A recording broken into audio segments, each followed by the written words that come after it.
So what are we going to talk about today for this bonus training? For those of you who have not yet decided to step up to the 10-day challenge, we're going to get into prospecting. So today I am going to share with you the other side of running a successful business. You have marketing, which is where you're putting out something into the social media that you're hoping attracts somebody to you, whether that be some type of a curiosity post, whether that be a Facebook Live that's educational, some sort of content, usually value-based content that you are putting out there and sending out to an unknown person, right? You don't know who's watching. When you're on your Facebook Live, you can see who's watching while they're watching, but afterwards you can't tell who's seen it. If you're putting it out on YouTube, if you're doing an IGTV, you're putting that information out and you don't know who's watching and you're hoping that they come back and reach out to you. That is marketing. And when you start implementing attraction marketing, you get far more people coming back and reaching out to you. But the second part to any successful business is prospecting, especially in the beginning when you don't yet have a huge following. And this is why I think a lot of network marketers end up failing in their business, because they don't do this step, because people don't like this step. Prospecting is when you reach out to a person to see if they're interested in your product, your service, your opportunity. And for most people in network marketing, that is a very uncomfortable thing to do. Because when we become network marketers or affiliate marketers or direct sales representatives, whatever it is, we suddenly get really, really concerned about how we look when we are talking to other people. So, and I'm not talking about like how you're dressed or whatever, but just what other people think of you. Whether they're judging what you're doing, what are they going to think of me? Did I say the right thing? And what tends to happen is we forget how to talk to humans. Before you were in business, before you were a network marketer, an affiliate marketer, an internet marketer, whatever it was, you were just a person who went around in the world and talked to other humans. And you still can. You don't always need to have it in your mind like, oh, I need to ask for coffee, but how can I ask them about my business? How can I just, go up and before I say, I'd like a grande vanilla soy latte, and did you know I love my home business? No, you don't have to do that, you guys. So the way that you prospect effectively is you ask people if they're open to taking a look at insert your product, your service, your opportunity, and you give them an out. So this is what this looks like, okay? I'm gonna give you a bazillion examples. It does not matter what organization you're in. It does not matter if the person has, their own business, if they are in corporate America, if they're a stay-at-home mom, if they own a boutique of their own, whatever it is, okay? This is the same thing for everybody. You say, hey, Susie, not sure if this would be something you're interested in, but I just started making a couple $100s on the side with this side business, wondering if you'd be open at all to taking a look at this opportunity. If not, no worries. I don't know if this is something you'd be into, but I figured I'd just reach out and ask. But like I said, no worries if you're not, okay? So insert benefit, right? It could be the product. You could say, hey, Susie, not sure if you're interested in this or not, but I just found this product that gives me creamier skin, shinier, healthier hair. I just lost 10 pounds. I just booked a 5-star resort with 2-star pricing. Not sure if you're interested in this or not, but if you'd be open to taking a look at it, I'd be happy to share it with you. If not, no worries. Do you guys see the theme here? You're sharing the benefits with them. You're seeing if they're open, because people don't like to be closed, and you're giving them an out. If not, no worries. And the second part of this is becoming unaddicted to the outcome yourself. So guess what? Some people won't respond. Some people will say no.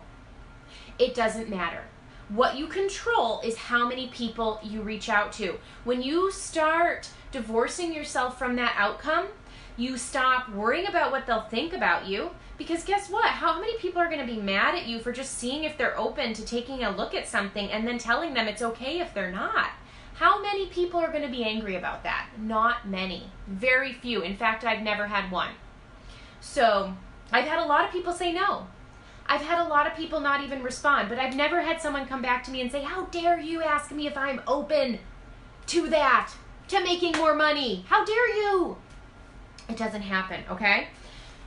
So when you divorce yourself from the outcome, when the more that you do it and you don't care about what the outcome is, not that you don't care about the person, because you're doing it because you genuinely want to help them and give them the benefits of your product or the benefits of being a part of your team and make more money and impact more people. But you don't care if they don't want to do it. It's okay. They don't have to want to do it because you'll find the next person, okay? And you're going to be far more successful at prospecting if you say less to more people. If you just stop worrying about getting it perfect and you reach out to more people with your own words, don't use a script, but use your own words, see if they're open, give them an out, and you say that to more people, you're going to become more effective at what you're doing. When you stop caring what they think about you and worrying about whether they're not going to do it or they are going to do it, when you're not addicted to the outcome, you start taking more action and you naturally have bigger, better outcomes. Okay? So that is the key to prospecting. It's simple. It's a simple strategy. It's not easy to get people to join your business or buy your products because 90% of them will still say no. But it's a simple process if you just implement that. Okay? So the second thing I want to talk about is the two words that are incredibly powerful that you say to yourself. And I just heard this today. I was listening to Ray Higdon give a training, and I thought this was so good that I had to share it with you guys. So first I'm going to do the negative words. So a lot of us, and I know because I am a recovering self-critic, say very, very, very negative things to ourselves all day long, right? We criticize how we look, we criticize how much we weigh, we criticize based on what we ate, what we said to that person, if we signed somebody up in our business, if we got a good job review, if we feel like we said something and hurt somebody's feeling, all day long, not good enough. And the other thing that we often tell ourselves when we're really busy, we've got lots to do, something is hard, something is new, something is challenging, you use the word overwhelmed, right? How many people, drop a 2 in the comments if you find yourself saying, I'm overwhelmed, or you find yourself feeling overwhelmed. Because here's what I'm going to say about overwhelmed. Overwhelmed is not a state. You're not in a state of overwhelmed. You're in the feeling of overwhelmed. It is a feeling, and it allows you to kind of fixate and just play around in it and stop your action. So it allows you to say, I can't do anything because I'm overwhelmed, and therefore I'm going to procrastinate, I'm not going to take action, I'm not going to reach out to people, I'm not going to continue on with my diet, whatever it is. It's a feeling. And because it's a feeling, you can control it. And so I want to challenge you to do this. Instead of allowing, if you feel that word coming up in your vocabulary, because I am very, very, very aware of it now, and I don't let that word come up in my vocabulary anymore.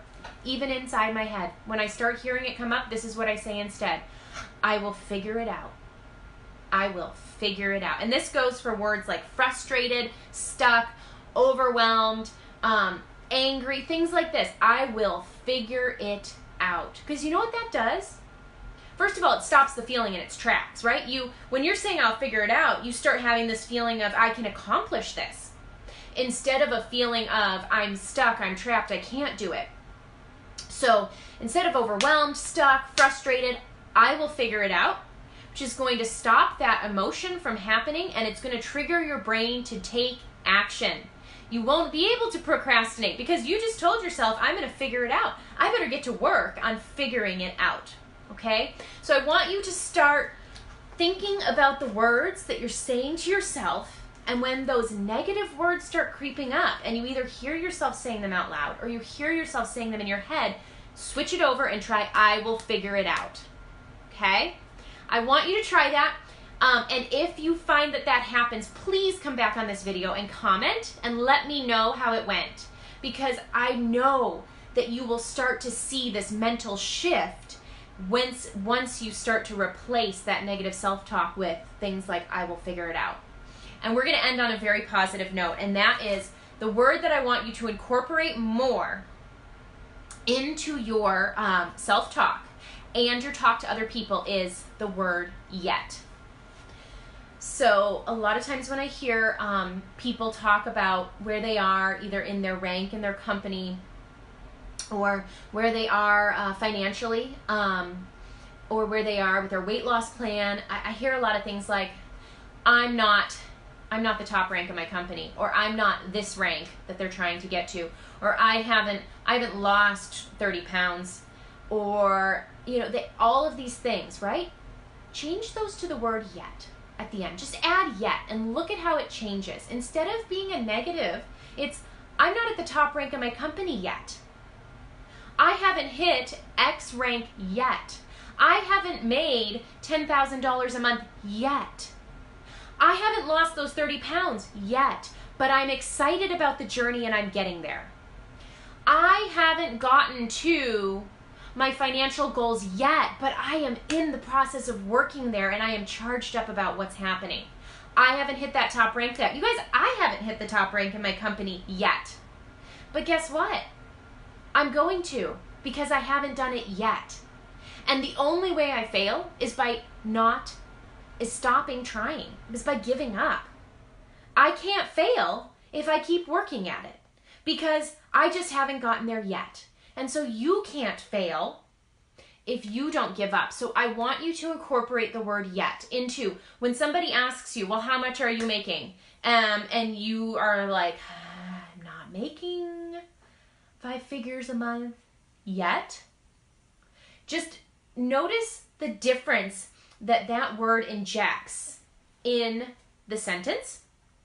Notice the way it makes you feel about what you're sharing, and notice how powerful it allows the sentence to become. You show up more powerfully when you start incorporating words like that into your vocabulary. So I hope this was helpful. I want you guys to go out and prospect 2 people today. 2 people. That cannot be hard. Some of you are going to do 25, but at least do 2. Come back to this video and let me know that you did it, okay? Just come back and say, I prospected 2.